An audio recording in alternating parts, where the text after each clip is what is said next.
Hola, hola, bienvenue sur ma chaîne Madrid Galaxy. On parle du match Sevilla-Roma, finale de la Europa League. Résultat, Sevilla 1, Roma 1. Ça, c'était le temps réglementaire. Ça, il y a eu prolongation, il y a eu séance de tir au but. Résultat, Sevilla 4 buts, Roma 1 but. Félicitations, félicitations, félicitations. Bravo à Séville.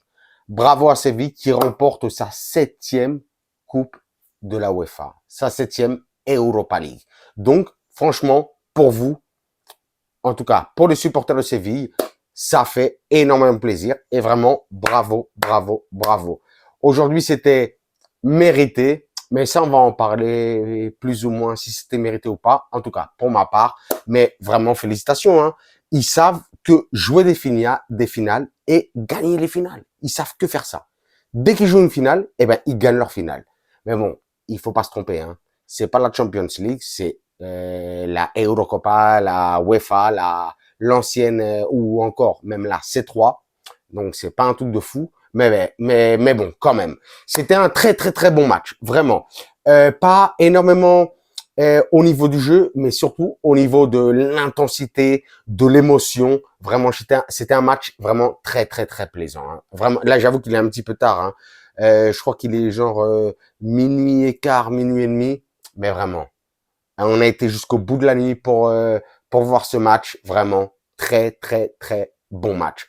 Très déçu. Hein. J'étais vraiment pour la Roma. Je vais pas vous mentir. Hein. J'étais pour que Mourinho gagne ce titre, pour que Dybala gagne ce titre, pour faire plaisir à Totti, pour qu'ils remportent leur premier titre européen. En vrai, leur premier vrai titre européen. Hein. L'année dernière, ils ont gagné la Conference League, mais la Conference League, c'est un petit peu claqué, hein, on va pas se mentir. Hein. Ils ont fait une coupe pour les perdants, mais bon. Donc, félicitations à Séville aujourd'hui qui a très, très, très bien joué. Hein. Mendilibar, hein, le coach de Séville aujourd'hui qui a très, très, très bien. Il a fait une superbe gestion, un superbe coaching, hein, vraiment. Vraiment, vraiment, vraiment. Donc voilà quoi, très déçu pour Mourinho et tout ça, pour la Roma, mais il faut reconnaître à César ce qui est à César, et vraiment.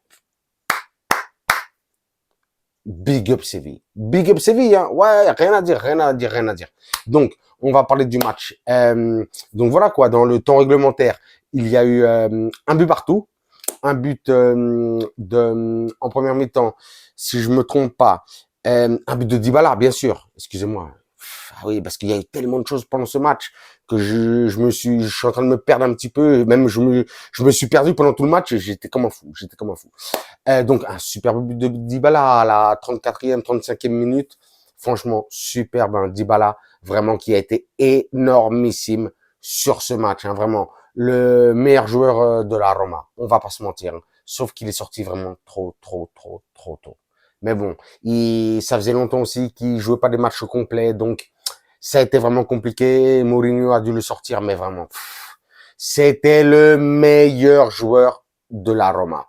Et en deuxième mi-temps, il y a eu l'égalisation du Séville, de Sevilla, avec un CSC, un autobut, un but contre son camp de Mancini, sur un centre de Jesus Navas. Voilà. Voilà, ça c'était le temps réglementaire. Mais en vrai, qu'est-ce qui s'est passé exactement dans ce match? La première mi-temps, ça a été une belle première mi-temps, avec un Séville très très haut, très très agressif, hein, avec beaucoup de joueurs offensifs. Hein. Je ne sais pas si vous avez vu, il y avait Oliver Torres, Bryan Gil, Ocampos, En-Nesyri, Jesus Navas. C'était vraiment, Mendilibar, il a voulu vraiment jouer très très offensif, hein, avec une pression vraiment très très haute sur la Roma. Hein. Ça n'a pas vraiment marché en vrai. Ça n'a pas vraiment marché, hein, puisque les meilleures occasions aujourd'hui, que ce soit en première ou en deuxième mi-temps, elles ont été, et même, je dirais même plus, même dans tout le match, elles ont été pour la Roma. Parce que si, vous regarderez les résumés et tout ça, mais bon, si vous avez vu le match en vrai, vous avez vu que Rui Patricio, le gardien de la Roma, n'a fait aucun arrêt pendant tout le match. C'est pour ça que je dis mérité ou pas mérité, ou logique ou pas logique. Mais c'est vrai que au vu de la domination, de l'intensité et tout ça, c'est vrai que Séville était beaucoup plus au top. Hein. Ils ont vraiment tout donné. La Roma, ils ont essayé de gérer vraiment ce match minute par minute, mi-temps par mi-temps, prolongation après prolongation, mais ça a pas vraiment fonctionné pour eux. Mais sinon, au niveau des des vraies occasions, c'est-à-dire des arrêts qu'a dû défendre le gardien, Rui Patricio n'a rien fait. Bono a fait 4 arrêts, je crois, 4 beaux arrêts pendant ce match contre les attaquants de la Roma. Donc, après, on peut se demander, oui, qu'est-ce que c'est le beau jeu? Qu'est-ce que c'est le foot? C'est ceci, c'est cela. Bah, le foot, c'est les résultats, hein. C'est tout simple, hein. C'est, tu tires même pas une seule fois. Tu fais pas un seul tir cadré pendant tout le match. Eh ben, tu gagnes le match au penalty. Eh ben, c'est comme ça.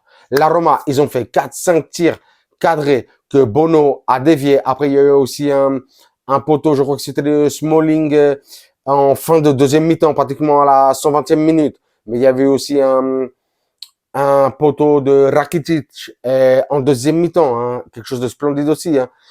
Ça aurait pu jouer, mais bon, voilà quoi. Il y a des tirs cadrés, il y a pas de tirs cadrés, il y a des possessions, il y a des pressions, il y a des blessés. Il y a eu pas mal de cartons vraiment dans ce match. Et pourtant, il y a eu énormément de cartons, mais on a vu qu'il n'y a pas eu vraiment énormément de fautes. Ça a été plus des cartons pour réprimander les joueurs, hein, parce ils se sont plaints, que ce soit sur le banc, sur le terrain, tout ça. Mais vraiment un très bon match au niveau de l'intensité, de l'émotion. J'ai vraiment kiffé ce match, donc voilà quoi. Et une fois de plus, hein, félicitations à Séville, hein, à Séville qui, pour la 7e fois, voilà quoi. Le Real Madrid, c'est le roi de la C1, bien sûr, hein, le roi de la Champions League, mais Sevilla, c'est vraiment les kings de la Europa League, hein. Franchement, les kings de la UEFA. Attends, 7 UEFA je sais pas si je sais pas si la première c'était en 2004, 2005, quelque chose, 2006 peut-être. Waouh, ils ont enchaîné et eux, dès qu'ils jouent une finale, ils la perdent pas. Donc, félicitations. Pour parler un petit peu des joueurs des équipes qui ont été bons, qui n'ont pas été bons, enfin surtout ceux qui ont été bons. Hein. On va parler des joueurs de la Roma. J'ai énormément kiffé Spinozza. Hein. Spinozza, incroyable, très très bon. Smalling, on l'a dit, très très très très bon. Abraham et Dybala en première période, excellent. Et on a vu que justement le match a changé juste à ce moment-là. Quand Mourinho, il a changé ces 2 joueurs-là, Abraham et Dybala, le match a vraiment, il est tombé dans autre chose. Ça a tout changé, ça a tout changé. Mais il faut, là je parlais un petit peu des joueurs de la Roma, il faut parler aussi des joueurs de Séville, hein. Parce que c'est vrai que Mendilibar, il a vraiment fait les changements à la 45e, enfin à la 45e minute, en deuxième mi-temps. Il a dégagé Oliver Torres et il a dégagé Bryan Gil. Et il a mis Suso et Lamela. Et là aussi, on a vu que le Sevilla en deuxième mi-temps, en deuxième période, mais le Sevilla est vraiment monté de niveau avec un Suso vraiment exceptionnel. Vraiment exceptionnel. Hein. Il a cassé des hanches, il a su temporiser.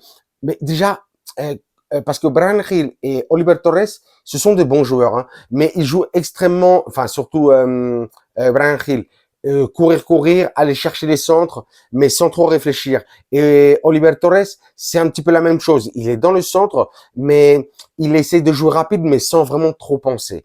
Et quand on a vu Suso et Lamela rentrer, mais vraiment surtout Suso, hein, on voit que il sait toucher le ballon, il sait faire les centres, il sait temporiser, il sait réfléchir, il lit bien le jeu et on a vu que c'était le maître à jouer vraiment jusqu'à la fin du match. Donc vraiment félicitations à Mendilibar, hein. Mendilibar en plus, tout le monde se foutait un petit peu de lui puisque Et en plus, il a sauvé Séville. Hein. Il y a 2 mois, Séville, ils étaient pratiquement relégables, enfin même surtout relégables. Hein, il y a 2 mois et demi.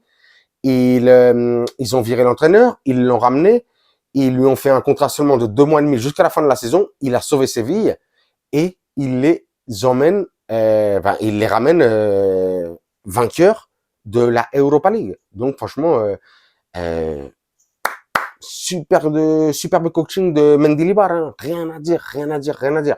Mais bon, voilà quoi. Et je faisais cette petite vidéo en pensant que peut-être la Roma allait gagner, ça m'aurait fait plaisir.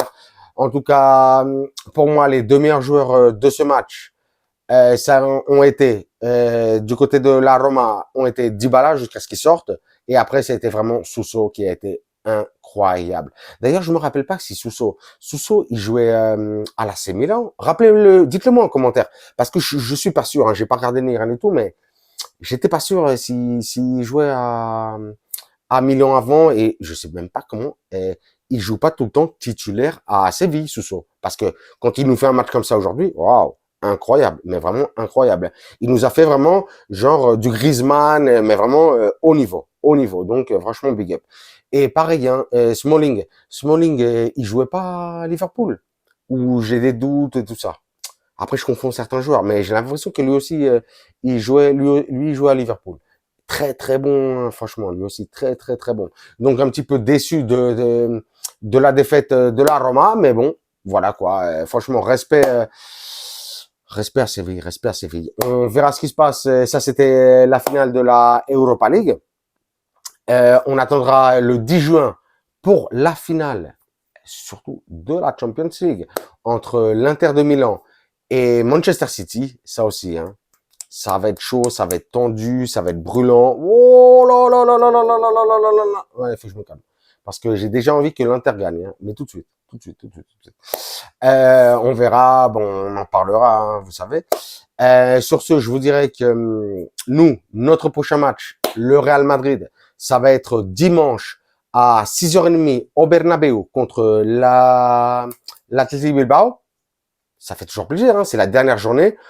On va voir ce qui se passe avec Benzema, s'il va y avoir Despedida ou pas Despedida. On sait pas, hein, parce que ça s'enflamme là sur les réseaux. Hein. Je vous lis sur Twitter, sur Instagram et tout ça. Ouah, ça commente, hein. Mais ça commente énervé. Et puis qu'est-ce qui se passe avec Kane, encore une fois. Là, on est en train de dire que Ceballos aussi, il va rénover. Asensio se taille. Brahim va revenir. Voilà, là. Ouais, Franck Garcia. Ouah, tendu, hein. Beaucoup de transferts, on a beaucoup de choses dont on devra parler prochainement, pardon.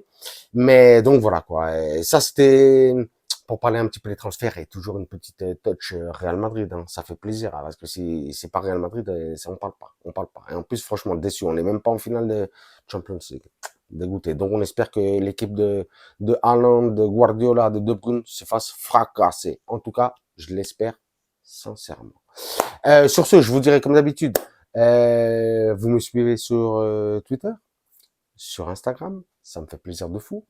Sur YouTube, vous vous abonnez, tu t'abonnes, t'es tout seul, vous êtes plusieurs, pour moi, c'est pareil, mais c'est toujours un kiff de fou malade. Et en plus, qu'est-ce que je fais? Je vous mets des likes, des commentaires et des cœurs. Je sais pas si je fais bien le cœur, mais bon, vous avez capté. Je vous mets des cœurs. Vous, pareil, hein, vous mettez des likes, des commentaires ou des pouces. Et sur ce, je vous dirai, comme d'habitude, hasta la próxima et à la madre.